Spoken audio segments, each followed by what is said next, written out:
அனைவருக்கும் வணக்கம். முனைவர் சுகந்தி.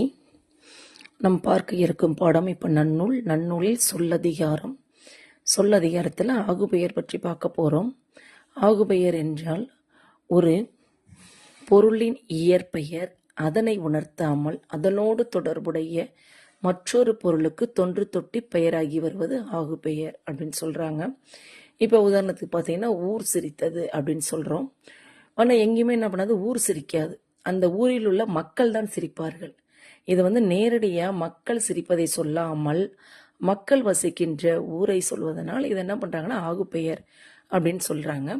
இதற்கு நூற்பா பார்த்தீங்கன்னா பொருள் முதல் ஆறனோடு அளவை சொல்தானே கருவி காரியம் கருத்தன் ஆதியுள் ஒன்றன் பெயரான் அதற்கியே பிரிதை தொன்முறை உரைப்பன ஆகுபெயர் அப்படின்னு சொல்லிட்டு நன்னூலார் இதற்கு நூற்பா சொல்றாங்க. இந்த ஆகுபெயரானது 16 வகையில் சொல்லப்படுகின்றது. ஒன்று பொருளாகு பெயர், அதாவது ஒரு முழு பொருளின் பெயர் தன்னை சுட்டாது அதன் உறுப்புக்கு ஆகி வருவது பொருளாகு பெயர் அப்படின்னு சொல்றாங்க. இதற்கு முதலாகு பெயர் அப்படின்ற இன்னொரு பெயரும் இருக்கு. இப்போ உதாரணத்துக்கு பார்த்தீங்கன்னா தமிழரசி மல்லிகை சுடினாள் அப்படின்னு சொல்றாங்க.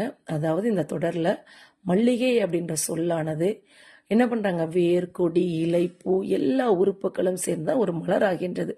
ஆகையால் என்ன பண்றாங்க, அந்த பூவை சூடினாள் அப்படின்னு என்ன பண்றாங்க, ஒரு பொருளாகு பெயராக அது சொல்லப்படுகிறது. அடுத்து இடவாகு பெயர், ஒரு இடத்தின் பெயர் அந்த இடத்தோடு தொடர்புடைய வேறொரு பொருளுக்கு ஆகி வருவது இடவாகு பெயர் ஆகும். இதுல பாத்தீங்கன்னா உதாரணத்துக்கு பார்த்தீங்கன்னா கிரிக்கெட்டில் இந்தியா வென்றது அப்படின்னா இதை சொல்ல பார்த்தீங்கன்னா இந்தியா என்னும் இடப்பெயர் அப்பெயரால் அமைந்துள்ள நாட்டை குறிக்காம அந்த நாட்டிற்காக விளையாடக்கூடிய வீரர்களை குறிக்கிறது. ஆகையால் இது இடவாகு பெயர் அப்படின்னு சொல்றாங்க. அடுத்து மூன்றாவதாக காலவாகு பெயர், அதாவது காலப்பெயர் காலத்தோடு தொடர்புடைய வேறொரு பொருளுக்கு ஆகி வருவது காலவாகு பெயர். உதாரணமாக மார்கழி சூடினால், அதாவது மார்கழி என்பது ஒரு திங்கள், ஒரு மாதத்தை குறிக்கக்கூடியது. அந்த மார்கழியை சூடாமல் அதாவது அந்த மார்கழி மாதத்தில் பூக்கக்கூடிய மலரை சூடினால் என்பதை தான் என்ன பண்றாங்க, காலத்தை வைத்து சொல்கின்றார்கள். அதனால் இது காலவாகு பெயர் ஆகிறது. அடுத்து சினையாகு பெயர், ஒரு சினை, அதாவது சினைனா உறுப்பு, அதனுடைய பெயர் அதனோடு தொடர்புடைய முழு பொருளுக்கு ஆகி வருவது சினவாகு பெயர். எடுத்துக்காட்டா சொன்னா ஆசிரியர் தலைக்கு ஒரு வினாத்தாள் தந்தார், அதாவது தலை என்பது ஒரு உறுப்பு, இங்கே அவர் தலைக்கு என்றால் ஒரு மாணவனுக்கு ஒரு வினாத்தாள் தந்ததாக தான் பொருள். அடுத்து பண்பாகு பெயர், ஒரு பண்பு பெயர் அப்பண்பை கொண்ட பொருளுக்கு ஆகி வருவது பண்பாகு பெயர் அப்படின்னு சொல்றாங்க. இதுக்கு குணவாகு பெயர் என்று பெயர் உண்டு. இப்போ உதாரணத்துக்கு பார்த்தீங்கன்னா இளங்கோ இனிப்பு வழங்கினான். இந்த தொடரில் பார்த்தீங்கன்னா இனிப்பு என்பது பண்பு பெயர், வழங்கினான் என்பது குறிப்பால் இனிப்பு சுவையுடைய பொருளை உணர்த்துகிறது. எனவே இது பண்பாகு பெயர் அப்படின்னு சொல்றாங்க. அடுத்து தொழிலாகு பெயர், அதாவது ஒரு தொழிற்பெயர் தொழிலிருந்து பெறப்படும் பொருளுக்கு ஆகி வருவது தொழிலாகு பெயர் அப்படின்னு சொல்றாங்க. இப்போ உதாரணத்துக்கு பார்த்தீங்கன்னா அழகன் அவியல் உண்டான். இந்த தொடரில் பார்த்தீங்கன்னா அவியல் என்னும் சொல் என்னன்னா காய்கறிகளை அப்படின்ற ஒரு பொருளை தருகிறது. எனவே இது ஒரு தொழிலாகு பெயர்ன்றாங்க.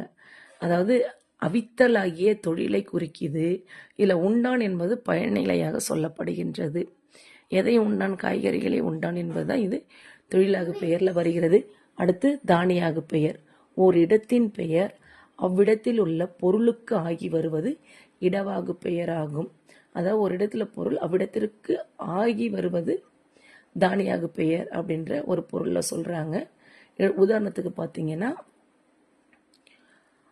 பாலை வண்டியில் ஏற்று, பால் என்னும் நீர்ம பொருள் ஏற்றும் என்னும் குறிப்பால் பாலை வைக்கப்பட்டிருக்கின்ற தானமாகிய அந்த குடத்திற்கு ஆகி வருவதால் இது தானியாகு பெயர் அப்படின்னு சொல்றாங்க. அடுத்து ஓமையாகு பெயர், அதாவது ஓமான பெயர் தொடர்புடைய ஓமேயத்திற்கு பொருளாகி வருவது ஓமையாகு பெயர். இப்போ உதாரணமாக காளை வந்தான் அப்படின்னா காளை மாட்டை குறிக்கும் பெயராகிய காளை என்பது காளை மாடு போன்ற வலிமையுடைய வீரனுக்கு, வீரம் நிறைந்த ஆண் மகனுக்கு ஆகி வருவதனால் இது கால்னா ஓமையாகு பெயராக வருகிறது. அடுத்து பார்த்தீங்கன்னா ஓமையாகு பெயராக கருவியாகு பெயர். ஒரு கருவியின் பெயர் அதனால் உண்டாகிய காரிய பொருளுக்கு ஆகி வருவது கருவியாகு பெயர். இப்போ உதாரணத்துக்கு பார்த்தீங்கன்னா குழல் கேட்டு மகிழ்ந்தான். இதில் குழல் என்னும் இசைக்கருவியின் பெயர் அதனால் உண்டான இசைக்கு ஆகி வருவது வந்து குழலோசை கேட்டு மகிழ்ந்தான் அப்படின்ற பெயர்ல கருவியாகு பெயராக வருகிறது. அடுத்து காரியவாகு பெயர். ஒரு காரியத்தின் பெயர் அது உண்டாவதற்கு காரணமான கருவி பொருளுக்கு ஆகி வருவது காரியவாகு பெயர் அப்படின்னு சொல்றாங்க. இது வந்து காரியவாகு பெயருக்கு எதிர்மறையாக கூட சொல்லப்படும். களவியல் படித்தான், அதாவது களவியல் என்னும் காரியத்தின் பெயர் அதனை உணர்த்துவதற்கு கருவியாகிய நூலிற்கு ஆகி வந்ததனால் இது களவி என்னும் அகத்திணை இலக்கணத்தை படித்தான் என்றதனால் இது காரியாகு பெயராக வந்துள்ளது. அடுத்து கருத்தாவாகு பெயர்.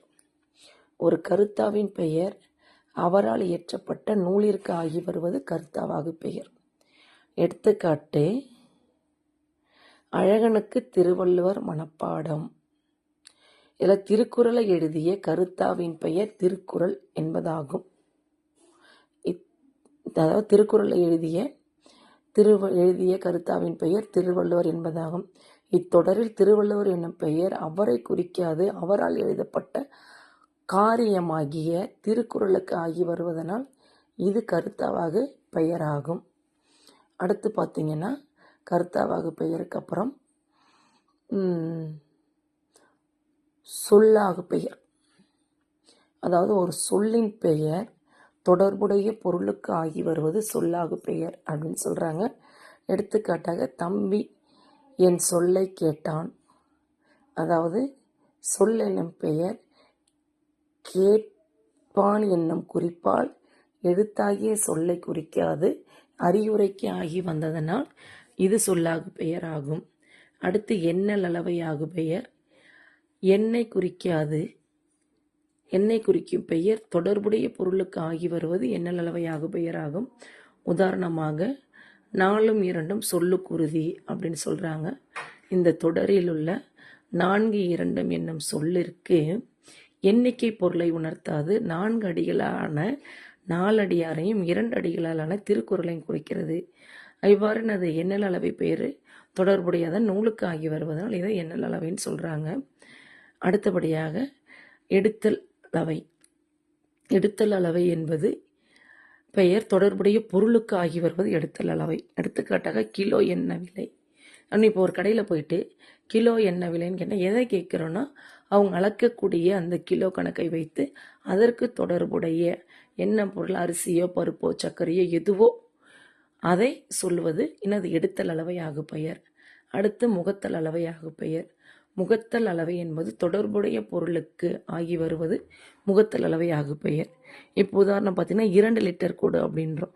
லிட்டர் என்பது முகத்தல் அளவையை குறிக்கக்கூடிய ஒரு பொருள். அப்போ முகத்தல்